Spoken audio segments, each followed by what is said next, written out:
Em seus passos, o que faria Jesus? Capítulo 26. Enquanto isso, a igreja da Nazaré Avenue vivia algo inusitado em toda a sua história. O simples apelo que o pastor havia dirigido aos seus membros, desafiando-os a fazer o que Jesus faria, havia causado sensação e continuava causando. O resultado do apelo foi muito parecido com o que aconteceu na igreja de Henry Maxwell, em Raymond.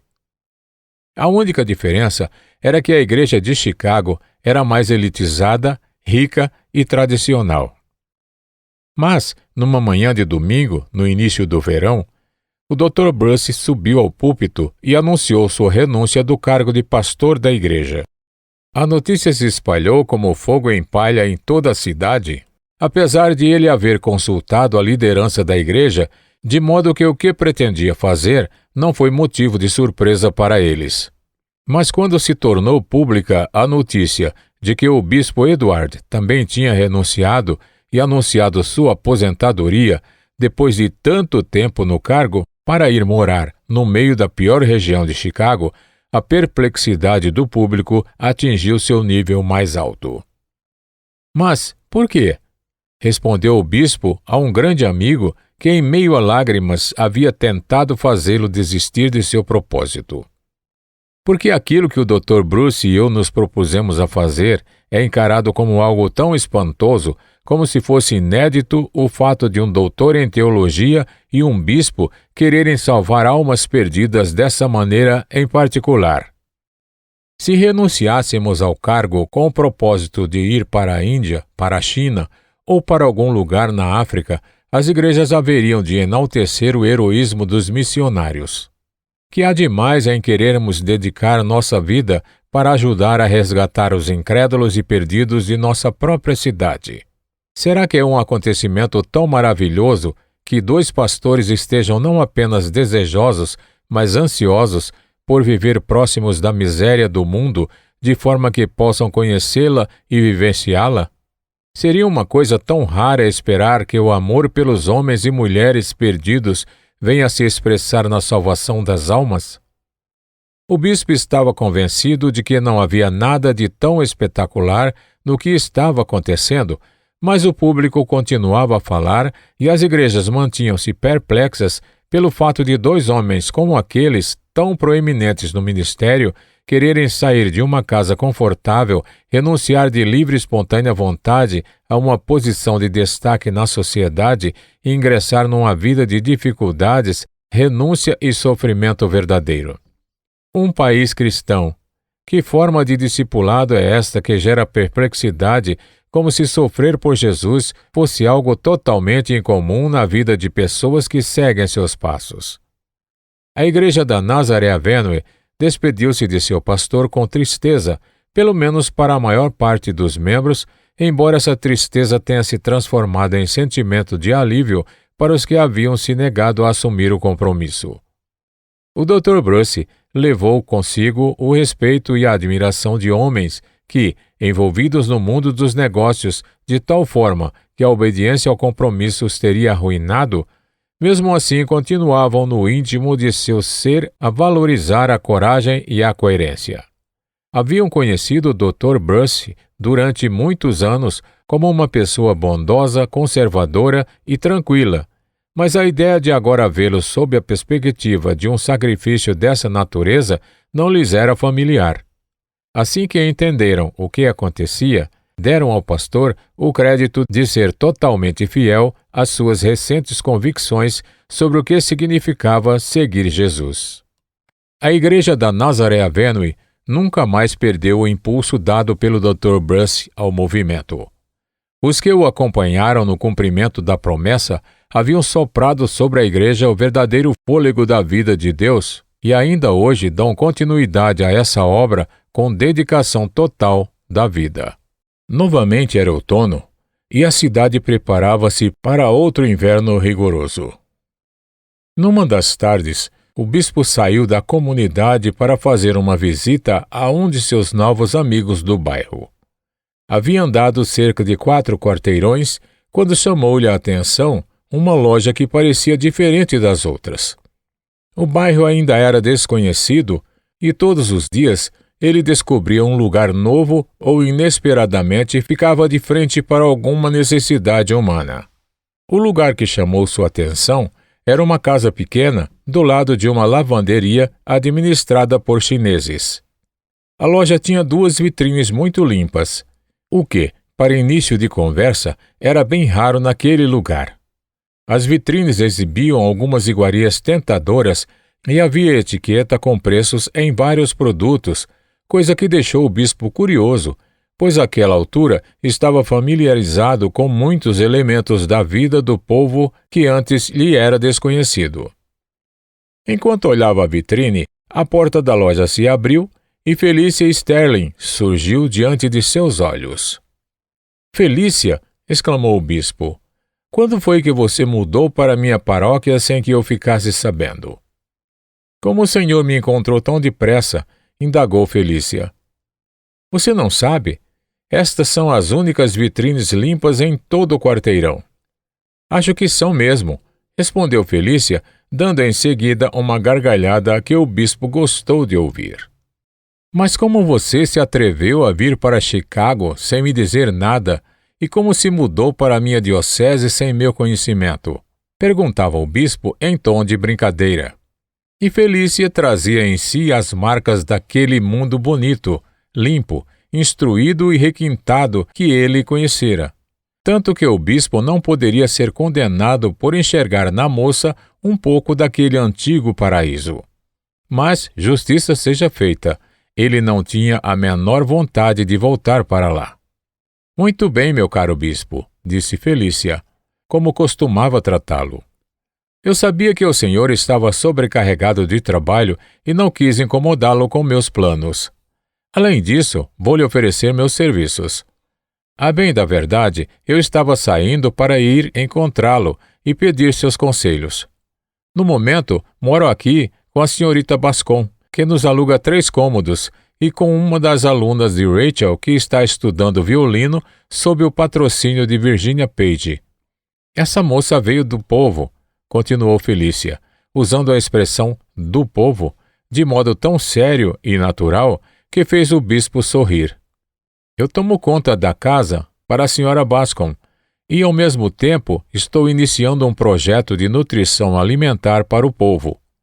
Entendo disso, tenho minhas ideias e gostaria que o senhor as analisasse e me ajudasse a desenvolvê-las. O senhor faria isso, meu caro bispo?" "Com toda certeza, farei sim", respondeu ele.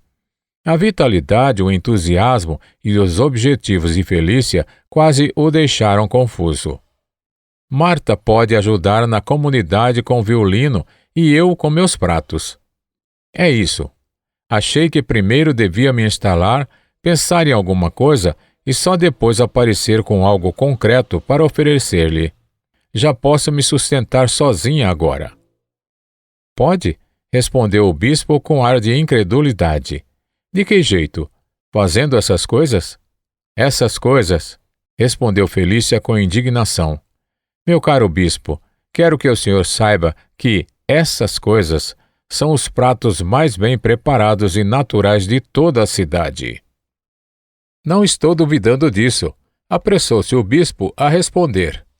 "Mas você sabe, não dá para ter certeza sem provar." "Entre e experimente", ela exclamou.